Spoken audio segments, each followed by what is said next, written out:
arkadaşlar, ben Gökhan. Action dolu bir girişten sonra videomuza başlayabiliriz. Bu videoda sizlerle beraber Samurai Jack yapacağız. Ellerinde kılıcı ve kını olacak. Hadi başlayalım o zaman. Samurai Jack yapmak için malzemeleri veriyorum. Alüminyum folyo, polimer kil, modelleme aletleri, bakır tel ve pense. Hadi başlayalım o zaman. Öncelikle alüminyum folyo ile Samurai Jack'in gövdesinin şeklini kabaca oluşturuyoruz. Sonra bu gövdenin etrafını polimer kille kaplıyoruz.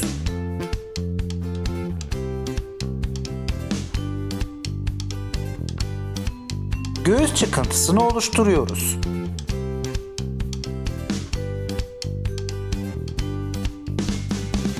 Yaka çizgilerini belli ediyoruz. Daha sonra kollarını koymak için iki tarafını deliyoruz. Başını oluşturmak için boynunun üzerine parçalar ekleyip bunların arasında hiçbir boşluk kalmadığına emin oluyoruz. Parçaları başa iyice yedirip yumuşak bir görüntü elde ediyoruz. Şimdi yüzünü oluşturmaya başlayabiliriz. Bu aşamada yapacağınız figürün görsellerine sık sık bakmakta fayda olacağını düşünüyorum. Burnunu ve göz boşluklarını oluşturuyoruz. Yüzündeki istemediğimiz izleri kaybediyoruz. Siz burada çok kısa sürede izliyorsunuz ama Samurai Jack'in yüzünü yapmak benim neredeyse bir günümü aldı. Alnını ve öne doğru üçgen saçını oluşturuyoruz. Saçının üstünü düzlüyoruz. Favori, kulak, ense hattını belirleyip gerekli parçaları kesiyoruz. Ve yine buradaki hatları yumuşatıyoruz. Kulağı için yuvarlak bir parça koparıp ikiye bölüyoruz.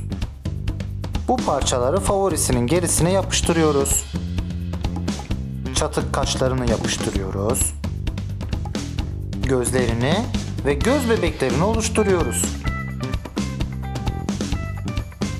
Ağzını belli ediyoruz. Topladığı saçını başının arka kısmına yapıştırıp tokalarını bu saçının her iki tarafına yerleştiriyoruz. Boynu için gerekli yerlerden parçalar kesip buraları yumuşatıyoruz.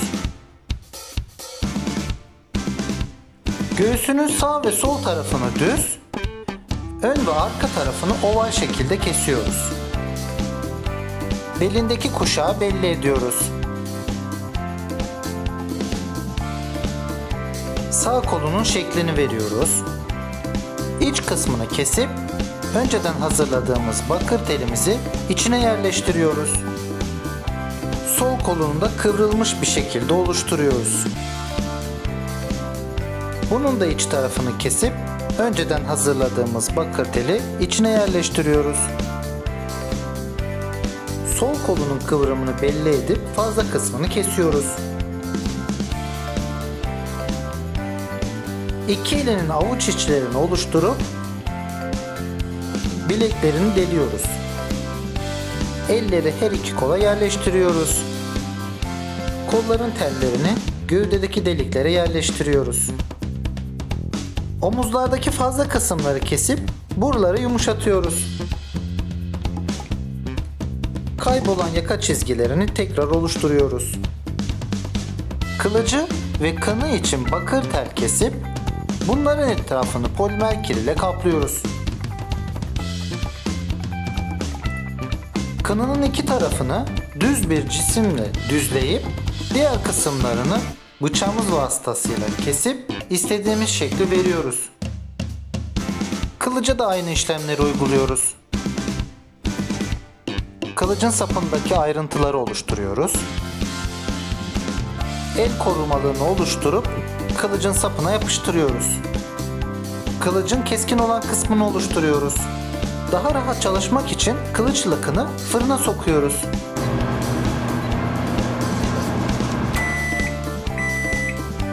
Kılıç lakınımız fırından geldi. Üzerlerindeki bazı küçük hataları parça ekleyip düzeltiyoruz. Sertleştikleri için artık bunların üzerinde daha rahat çalışabiliriz. Bazı hataları bıçağımız vasıtasıyla düzeltebiliriz. Sağ elini çıkartıp kılıcımız için yer açıyoruz. Takiben kılıcımızı elimize yapıştırıyoruz. Elin ikinci ve üçüncü boğumlarını ve baş parmağı yapıştırıyoruz. Hatları yumuşatıyoruz.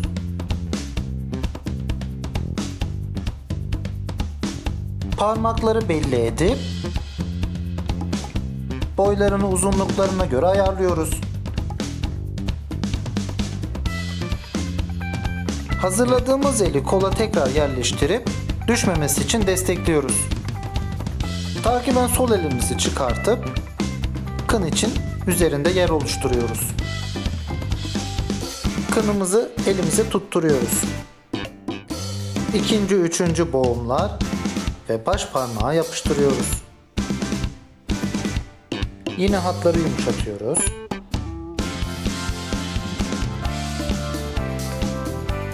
Yine parmakları oluşturup boylarına göre ayırıyoruz.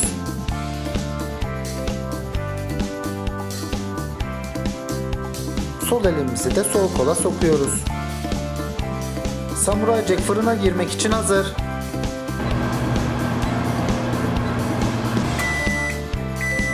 Samuray Jack fırından geldi. Boyamak için hazır. Samuray Jack çizgi filmi Jack'in çocukluğundan başlar. İmparator olan babası ona iblis Aku'yu nasıl geldiği yere gönderdiğini anlatışından itibaren süre gelir. Tam bu sırada Aku imparatorluğu işgal eder. Jack'in babası ile halkı esir düşer. Yalnızca Jack, annesi ve işgalden kurtarabildikleri kutsal kılıç ile birlikte kaçmışlardır. Annesi oğlunu her tür eğitimi alması için dünyanın her yerinden savaşçıların yanına yollar. Jack eğitimini tamamlar, artık ebedi kötülükle savaşmak için hazırdır. Annesiyle ayrıldıklarında kılıç İmparatoriçe'de kalmıştır. Jack uzun ve çetin yollar aşıp annesine ve kılıca ulaştığında artık yapması gereken tek şey Aku ile çarpışmaktır. Daha sonra Aku'nun mabedine gelerek bu kötü ruha kafa tutmuştur. Bu saldırının sonunda Aku güçsüz düşmüş ve kapana kısılmıştır. Tam Jack son darbeyi vuracakken Aku adice davranıp onu büyüyle uzak bir zamana yollamıştır. Tam 1000 yıl ileriye. Ve işte asıl hikaye de burada başlar. Jack uçan arabaların, robotların, uzaylıların, konuşan köpeklerin, perilerin, cadıların, binlerce farklı medeniyet ile Aku'nun böcek robotlarının, en önemlisi de gelecekte kainatın efendisi gibi görünen, herkesin korktuğu kötü büyücü Aku'nun ülkesinde binlerce düşmanın içinde ve her zaman Aku'nun tarafından gözlenerek bir çıkış kapısı aramakta ama her seferinde Aku tarafından hüsrana uğratılmakta olan bu asil prens bir gün bu karanlık korkak ruhu yeneceğine inanmaktadır. Çizgi filmin sonunda ise Jack zamanda açılan bir kapıyla Aku'nun onu geleceğe yolladıktan bir dakika sonraya döner ve Aku'ya saldırıp onu yok eder. İşte karşınızda Samuray Jack. Videomu izlediğiniz için teşekkür ederim. Kanalda görmek istediğiniz figürü yorumlar bölümüne yazabilirsiniz. Hayır, Samuray Jack bütün figürlerimi kesmiş. Kanala abone olmazsanız sıradaki siz olabilirsiniz. Bir sonraki figürde görüşmek üzere. Hoşçakalın. İmparatoriçe'de. O ne be?